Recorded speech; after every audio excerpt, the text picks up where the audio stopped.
All right. So tonight we start with Ramchal himself, Rabbi Moshe Chaim Luzzatto, on the Parshat Toldot from Ramchal al Torah. He comments on the pasuk that Yitzchak returned and he dug the wells of water which they had dug in the days of Avraham, his father. Right. So Avraham dug some wells, and as we know, Plishtim, even though you would think people living in the desert would appreciate some wells, but as we often see in history, people like this often are counterproductive to themselves for whatever reason, right? So despite of that fact, Yitzchak continued on in tradition of his father, right? And he was also digging wells. So he says we have to understand, says Ramchal, that everything that our forefathers did, it wasn't just some mundane activity, just they dug wells because they needed water, right? Obviously, every single action that they took in their life was conscious of the goal of creation, of serving Hashem, on promoting Hashem's agenda in the world. So everything that they did was for some purpose of some sort of tikkun, some sort of correction or improvement to the creation, to the world. Bearing that in mind, we know Avraham Avinu was the earthly embodiment, representation of the godly quality of Chesed, right? Avraham was Chesed himself, right? And through this quality, right, we know that he tried to spread the knowledge of Hashem, divinity, around the planet, right? Around humanity. So as a physical demonstration of that, that was the reason he dug wells, right? Why? Because in its essence, water, as any object in the physical world, has a spiritual root of where it's coming from, right? Water, in its essence, says Ramchal, comes from Chesed, and it's easy to see, right? Just imagine yourself in the desert on a hot day, right? Very soon, all you're gonna think about is gonna be water, right? And when you see that oasis with a little well in it or something, that's gonna bring you more joy than anything else in the world, because water is life, right? And so it's easy to see how Chesed is a physical representation of water. How, especially back in the day, when water was even more valuable and they didn't have the modern plumbing systems that we have, and systems of water delivery, and they didn't have supermarkets with Coca-Cola, right? People needed to drink, people needed water for all kinds of purposes, right? So to have a well of water somewhere was an obvious act of chesed for anybody who would benefit from it. But for Avraham, obviously, that had a much deeper meaning of doing certain actions that represent spreading chesed in the world, right? And those actions, they may have a simple physical quality to them, but they also have a deep spiritual meaning behind them. So when we read the pasuk that says, "Vayistamum Plishtim acharei mot Avraham," that after the death of Avraham, the Plishtim stopped up the wells that he dug, right? In this context, says Ramchal, how do we understand this? It means that what the Plishtim were trying to do, they were trying to stop the spread of the Chesed that Avraham was trying to accomplish in his life's work. The goal of Avraham was to spread the Chesed. The goal of Plishtim was to stop it, right? Obviously, you live in the desert, a well is a hot commodity, right? If it wasn't for some special reason, they would never have done it, right? You would be like, oh, great, now we have a well somebody dug for us for free, and we can all benefit from it, right?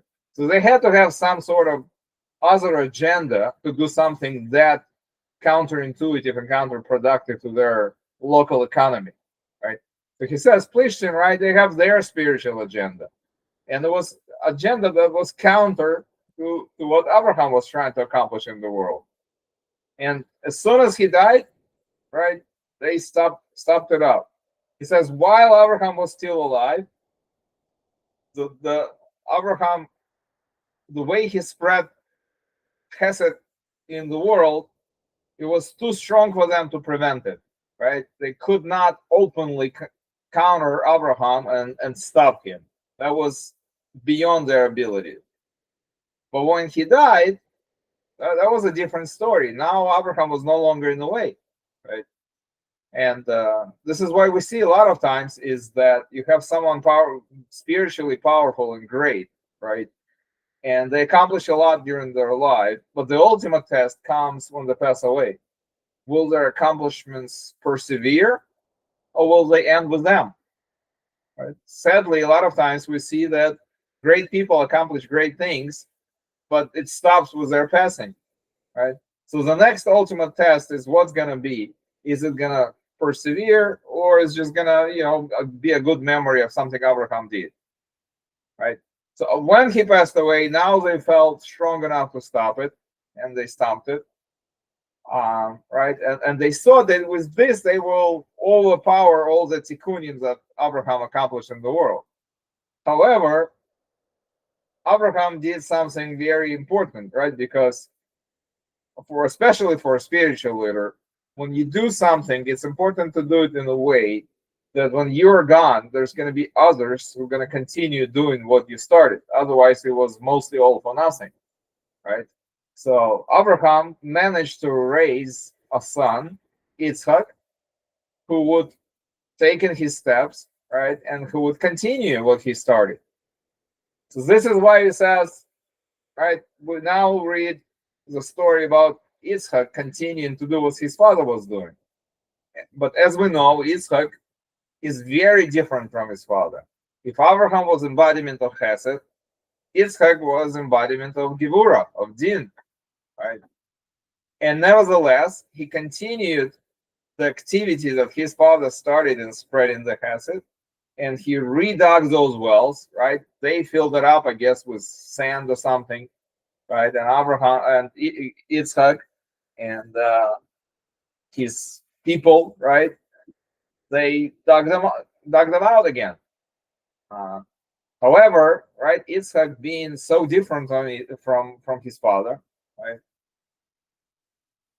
He started doing something that is connected to Chesed while he's representing Gevurah. So he says this is a great, wonderful thing because we see that Gevurah by itself usually stops things, right? That's what it does. Like it have a glass of water, right? In the glass of water is Chesed, and the glass is Gevurah, and it contains it, and it prevents it from spreading over to other places, right? But it's a constructive Gevurah, because if you don't have the glass holding it in place, you're not going to be able to contain that water and use it, right?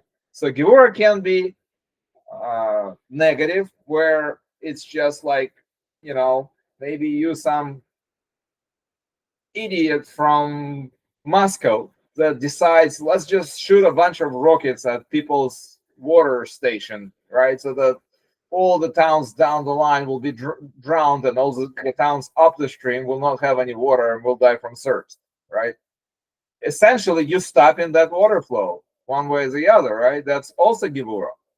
Or you can say, no, let's build a dam, and this way, these people will be safe, and they will also generate electricity, and we will be able to control it, and everybody will benefit from it, and so on and so forth. So Yitzchak was this embodiment of positive, constructive, holy Gevurah.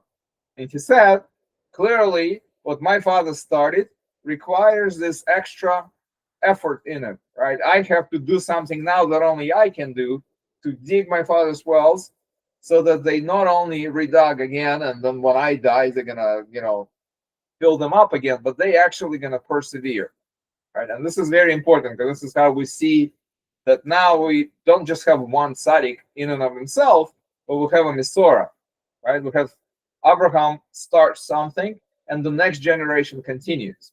Because if you don't have the generational continuity, then you didn't really accomplish much, right? Now we see that whatever Abraham and Sarah started, it has the future. This is what Yitzchak is doing, right? So he's trying to strengthen what his father did and make it even better, right? But let's make all the wells great again, says Yitzchak. And we see also that he called the wells by all the same. It says they called the wells the same names that his father called it. And the reason he did it is because he wanted to show that I'm continuing what my father started. I'm not just digging random wells again because I need water or whatever. I am following in the footsteps of my father. He started this tikkun, and I'm continuing this, and I'm trying to make it better and stronger. And then, as we know, right, when we read the stories of Yitzchak digging wells, we know that the first two, there was a big argument with Plishtim again, right? Plishtim, the herdsman, I guess, of Gerar and the herdsman of Yitzchak, right? They had a big argument, and the first two wells, was a problem. So Ramchal explains beautifully why. He says that the first two wells represented Avraham and Yitzchak. And with Avraham and Yitzchak, the forces of negativity in the world, the forces of Tuma, and obviously Plishtim represent the forces of Tuma, right? Because they're trying to stop the Kedusha, as we said. They had a certain stronghold on Avraham and Yitzchak. Why? Because, he says, we know Avraham and Yitzchak had a certain, up until a certain point in their life, they had certain impurity in them, right? What was the impurity of Avraham? It's called Ishmael. What was the impurity of Yitzchak? It's called Esau. Later in the book of Bamidbar, when we get to Parshat Balak, right? We know the story, famous story of the donkey of Balak, right? How the donkey squeezed his left leg, and then the donkey squeezed his right leg, but it kept going, and then finally the donkey had to stop, right? And then we all know the famous Mefarshim that explained that there was one way to get around is Jewish people was on the side of the Ishmael, and the other way to get around the Jewish people was on the side of Esau. But then when it came to Yaakov, there was no way Balak could just continue, right? The Malach stopped him in his tracks, because Yaakov, unlike Avraham and Yitzchak, did not have this impurity in him. It was completely perfect, and that's why the main proof of that is that all of his children were tzaddikim, right? Avraham had a 50-50 situation. Yitzchak had a 50-50 situation. Out of two, one of them was Ishmael and the other one was Esau, right? Whereas with Yaakov, out of 12, all 12 were tzaddikim, right? So he says, this is why we read then when they dug the third well, finally, right, that was a success. There was no argument over the third well. The Plishtim didn't try to do anything about it, right? Because the third well represents Yaakov Avinu. And with Yaakov Avinu, right, there was perfection that there's nothing they could do, right?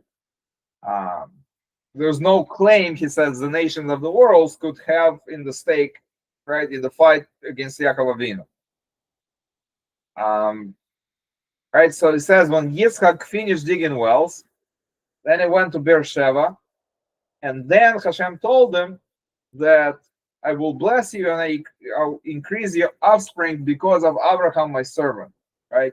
Meaning that because you put all this effort into strengthening the tikkunim that Avraham did, right? Now you're worthy of being blessed as his rightful son and the carrier of his tradition, and now you're worthy of becoming the progenitor of Yaakov, who's going to be the progenitor of the Jewish people, right? So we see how this whole story of wells has a lot deeper aspect to it, and it really shows us the very foundation of of the Jewish nation and the continuity of the tradition and the impact the Jewish people have on the world, and how Avraham started it, and then they managed to pass it on to Yitzchak, and then Yitzchak succeeded, and ultimately, right, he had Yaakov, and from there, the rest is history, as they say.